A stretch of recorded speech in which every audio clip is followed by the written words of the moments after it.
What is going on, everybody? Welcome back to the channel. Hope you're all having a great day. And if you're new to the channel, want to hit the subscribe button too. That would help me out immensely. Picking up where we left off in the last video, as you saw. In the last video, we installed the Godspeed Project rear camber arms for the BB6 chassis. I can't give you an honest review yet because I haven't driven on it.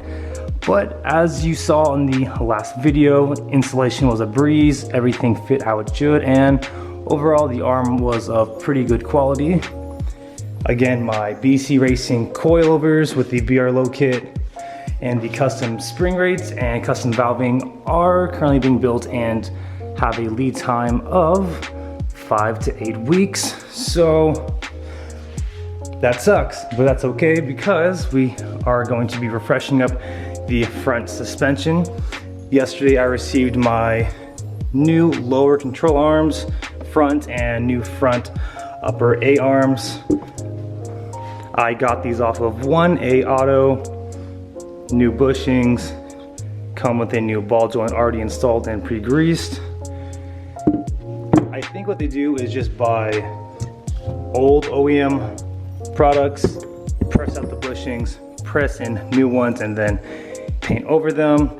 Saves them money. I could have saved myself money by just pressing these out and painting my old lowers, but that is quite all right. All the hard work has been done for me. I also have energy suspension bushings coming within 8 to 5 weeks because they are also on back order.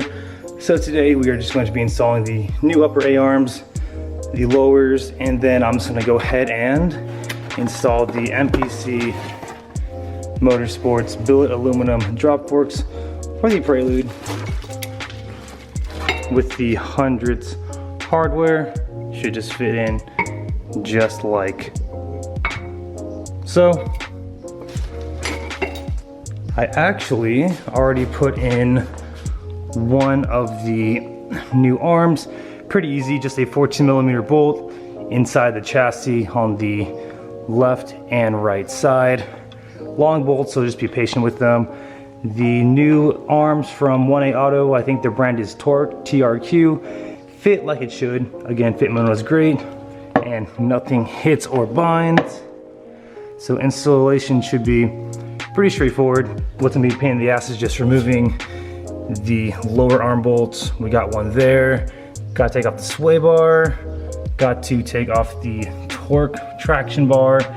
And then we got to get in here and pop out the super old from 1999 lower ball joint there. Probably going to have to pop out the axle so we can move the spindle freely to help us access the ball joint there. I'm still waiting on my ball joint. That should be coming sometime early next week. And once that's all done, pretty much our suspension refresh should be completed. And then I'm just gonna go ahead and power wash and scrub, probably respray some undercoating in the wheel wells because they look pretty spanked. And if I can, I'm going to source some OEM, say, weather guards, because when I was super static low on 16s, of course they ripped out. It is the next 5 days or so. I've been slowly picking out the Prelude, waiting for parts to show up, and super busy with real life work. Anyways, I got both sides, the majority of everything off. Got the sway bars disconnected, the torque tension arms off the LCA. I do need to take off the outer tie rod. We do need to remove the axle. We do need to take off the caliper and suspend it, as well as the ABS unit there. Then we do need to take out this ball joint. I do need to press that out. That's gonna be a pain in the butt. My new ball joints did show up today. I guess this is made in Germany, so the quality is guaranteed. It is there. Pretty nice, brand new ball joint, significantly better than that 1999 ball joint that's like ripped and tattered. Got all the bolts out to the lower control arms, got the new ones here. Just went ahead and cleaned these bolts really well.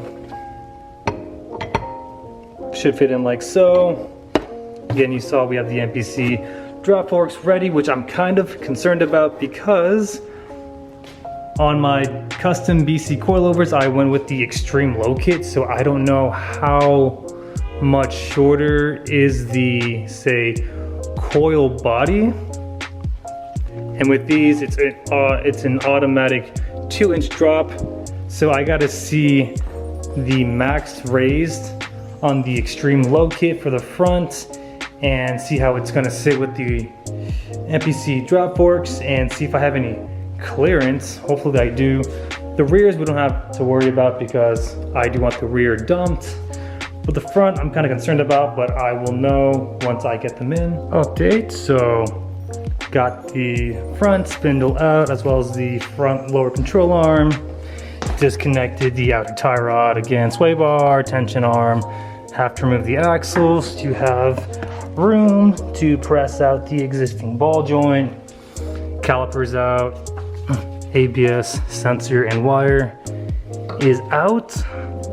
So now I need to take the cotter pin out, zip off the old bolt, take the rubber bushing out of here so I can access the circlip, remove that, press this out, or maybe I can hammer it out since I'm not going to be reusing this ball joint. Oops. Yeah, bushings are shot. But yeah, this LCA looks very similar to the new Torque one. But we have peace of mind since we got new bushings. Spindle, I probably will respray black because I either need a new axle or a new axle bolt because whoever put this on before me back in the day hit it too hard where it locks in and destroyed a lot of the threads inside the nut here. But I will test out the other side since it's not as bad and see if I need a new axle or just axle nut. Might be smart just to replace the axles anyway since they have a lot of miles on them. I think these are the second axles in this car since I've owned it. So some peace of mind since we're doing the refresh. All right, I again apologize that this vlog is just scattered everywhere. I don't even know where I left off honestly in this video, but several days have passed. I got sick, allergies are killing me. Working on the spindles here has been such a pain in the ass. This OEM lower control arm was seized up on the ball joint. I got the passenger side spindle out. I got all my goodies from Amazon yesterday and today. I got a pretty baller and actually pretty good quality ball joint press and removal tool. I just got this one today. It's just a plethora of pitman arms. Again, this took so long to take out. Currently right now working on shimming out this ball joint here, and then on the passenger side I need to remove the cotter pin, the castle nut, and pop out this lower control arm as well. This one was a kind of a pain in the ass to pop out. This is literally a loaded bomb once this is tightened. All right, after countless hours of finagling, cutting, and shear force, I managed to free one of the ball joints. I think this is the passenger side. Pretty much I cut the ball joint with an angle grinder from the shank, pressed a little bit that I could out since you do need a special Honda ball joint removing tool adapter that seats in here on the hub. Once it was pressed out ever so slightly, I just used shear force and got it out. Use some 600 grit sandpaper or something really fine just to clean up the surface area. Here we have the new ball joint, some nice German steel. Just going to put a little bit of white lithium grease on the ball joint and inside the slot here. Lightly tap on it with a hammer to get it seated, and then use my fancy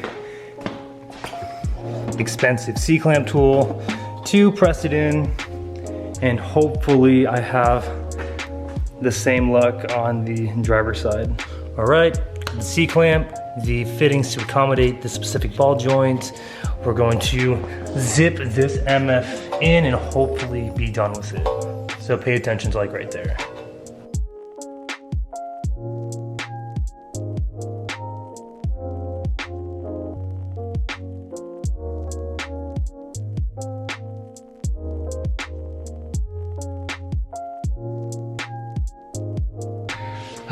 Bad news, guys. I don't know what I did wrong, but long story short, I ruined the thread of the ball joint. Not this one in particular, but the threading here. I might have just zipped it like a couple seconds too long where it sat, and it just tore the threads completely, and none of the die and tap kit tools I have will fix it. So I ended up just ordering a brand new ball joint.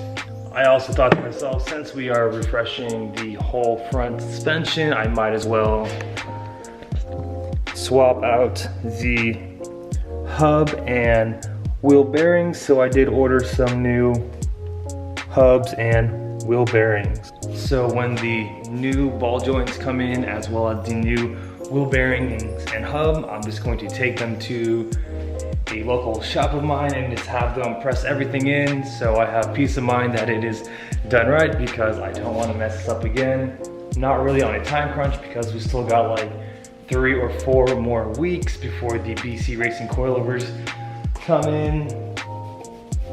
Sucks, but it is all good. I'm gonna make this a 2-part video, so once everything is pressed in, we'll just reinstall everything, throw in the NPC drop forks, and then wait on the BC Racing coilovers. But other than that, guys, thank you so much for the continuous love and support. And if you're new to the channel and wanted to subscribe button too, that'd be awesome. And remember, aim high, drive low. We'll catch you next video. Take care.